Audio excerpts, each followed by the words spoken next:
Olá, hoje eu quero falar um pouco sobre a minha interpretação sobre a globalização. Ela é importante diante daquilo que na minha tese de doutorado eu falo de tecnificação territorial. Então, vamos lá. A globalização, como o ápice da internacionalização do capitalismo, como Milton Santos trabalha no livro dele Por uma Outra Globalização, ela é a expansão máxima, né, do sistema capitalista. É claro, aí você tem um sistema capitalista, produtor de mais-valia, classe dominante, a burguesia, classe explorada e hegemonizada é o trabalhador, a classe operária. E aí é preciso esclarecer algumas coisas, né? Há uma diferenciação entre revoluções tecnológicas e capitalismo, não confundir capitalismo com tecnologia, não confundir capitalismo com processo civilizatório e não confundir capitalismo com meio técnico, científico e informacional. O meio, como um conjunto de condições do nosso cotidiano, ele surge de revoluções tecnológicas, então ele surge aí do processo civilizatório e ele é a cara da história, né, do momento atual, marcado pela técnica, ciência e informação.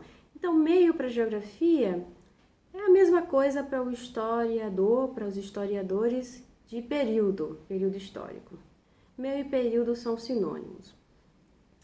E esse meio geográfico, ele é potencializado pela globalização. A globalização o controla, o rege, o capitalismo só se expande porque ele consegue controlar o nosso meio. E aí, por vários artifícios, por vários instrumentos, sobretudo pelo consumo. E é por isso que o Milton Santos também, em Por uma Outra Globalização, vai falar do fundamentalismo do consumo, o globalitarismo. E é triste observar que o Brasil é dominado pelos Estados Unidos nesse sentido. Tanto é que os projetos de educação, aí eu estou fazendo um parêntese, eles conseguem explicitar essa dominância capitalista, sobretudo com uma visão bem mais através dos serviços, né? Como se a educação fosse um serviço e ela não é. Ela é um bem público e coletivo ainda no Brasil por causa da Constituição de 1988, que é uma conquista da esquerda brasileira. Se você quiser, da centro-esquerda brasileira, no caso do Brasil. Mas é complicado falar no Brasil desses assuntos hoje, porque você vê vários exemplos que repercutem a partir dessa dominância do consumo.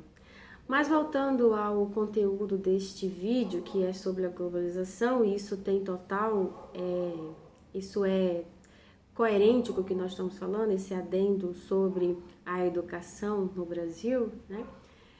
É que a globalização, como essa internacionalização do capitalismo, na minha interpretação, ela é uma transformação da urbanização.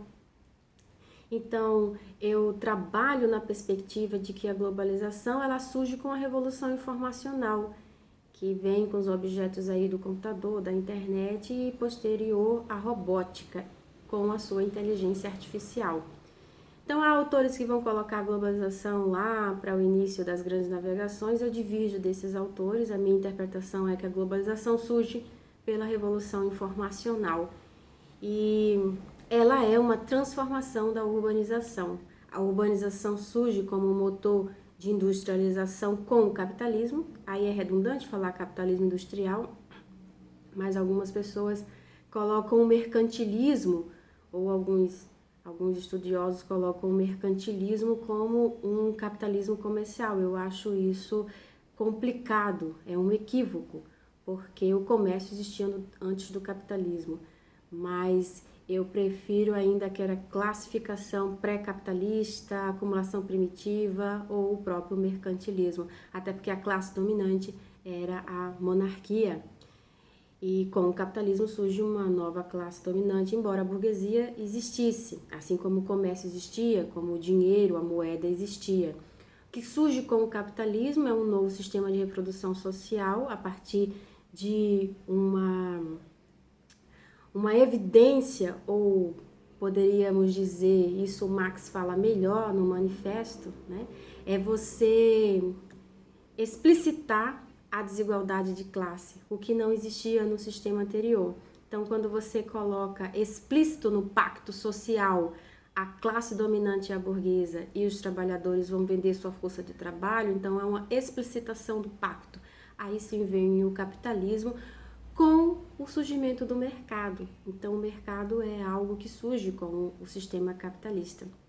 E aí o processo de urbanização vem e as revoluções tecnológicas a partir do processo civilizatório, que há outros processos civilizatórios que não só aquele capitalista. O capitalismo sim surge de um processo civilizatório, mas não é o único, nem o exclusivo, nem o específico. E aí vem essa grande transformação que é a globalização, na minha interpretação, uma transformação da urbanização. E agora com esse conflito aí, Ucrânia e Rússia, na verdade Rússia versus OTAN, com o surgimento dessa nova ordem mundial, o mundo ainda está muito novo, essa nova ordem mundial. Alguns estudiosos geopolíticos, principalmente, já se antecipam em falar no fim da globalização. Se isso vai ocorrer ou não, ainda é preciso um pouco mais de tempo. Porém, tudo indica que o mundo realmente está mudando, a China e a Rússia aí como grandes países, ou na velha nomenclatura grandes potências, já em equivalência no campo de forças, vamos dizer assim, com os Estados Unidos. Então, vamos aguardar um pouquinho para poder ver se há realmente o fim da globalização. Eu me junto a esses analistas e consigo ver já o fim da globalização. Agora não é o fim do capitalismo ainda, né? Ainda precisará um pouquinho mais de tempo, 100 anos, 50 anos, 200 anos? Talvez não, mas ainda vai levar um tempo para o capitalismo ser superado, de fato e de direito, assim como a história indica que irá acontecer. O capitalismo surge com a história e vai morrer com a história. Logo em breve, o mundo caminha para um novo alvorecer. Qual será? Vamos ver. Mas é preciso pôr um fim às desigualdades aprofundadas pelo capitalismo. E é essa aqui a nossa reflexão. Se você gostou desse vídeo, continue nos acompanhando e em breve mais conteúdos aqui postados neste canal, O Lugar Prático.